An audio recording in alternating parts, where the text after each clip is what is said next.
Baina, bueno, azkenean politiaren batu da, eta, bueno, hemen lagunartean eta gauz, eta uste dut primera pasatuko gundo. Bueno, hemen talde bat edo sortzean gabiz, APT, Arratiako Poesia taldea, ondino ez dugu lan finkatu, baina horretan gauz, bai olerkariek edo eta musikariek. Eta, bueno, hortik ibiliko gara, esaten duzkuen lekure, bai joango gara, bai eskontzetan, ez dakizidean, omenaldien batera edo esaten baduzkue, ara prest gauz joateko. Eta, bueno, beste bari, igual hasiko dugu gaurko olerki saioa. Ia. Eta zelan ez, artean egonda, derrigorrezkoa da,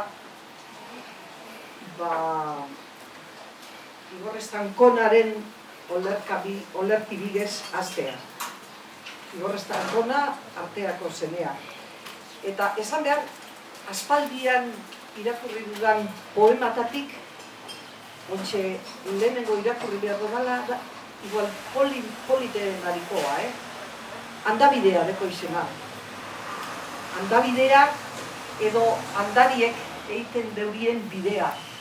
Oroimenez beteta dagoen bidea. Hola nina. Eta basotik zijoan, ilunak eratu zirenean. Eta gerizpetatik umea. Sasitzetatik gaztea. Azkenean, gizonak ikusi zuen bere aitaren etxea. Gorriune batel argi motel bat sukaldean. Josuen, kos atea. Ireki zion agure batek. Deitu zion txikitan bezala. Erakutsi zizkion argazkiak. Idatzi zioten Facebooken aspaldian hildako amari.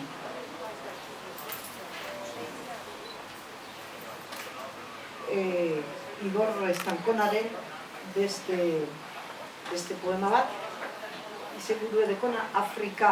Egunokaz, irudi eta albiste gogorregiak ikusten gabiz, ez?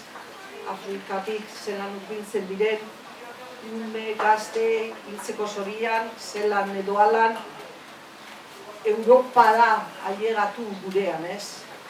Eta hemen, Europa aldian, gobernuak Afrikatarren eizean.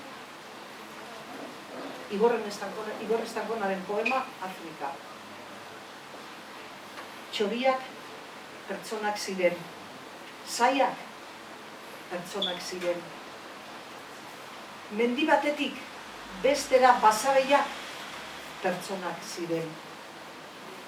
Gauza bera ziren pertsona bat eta beste pertsona bat otsoarentzat. Aldikada batean, idela pertsonak ziren gau epeletan.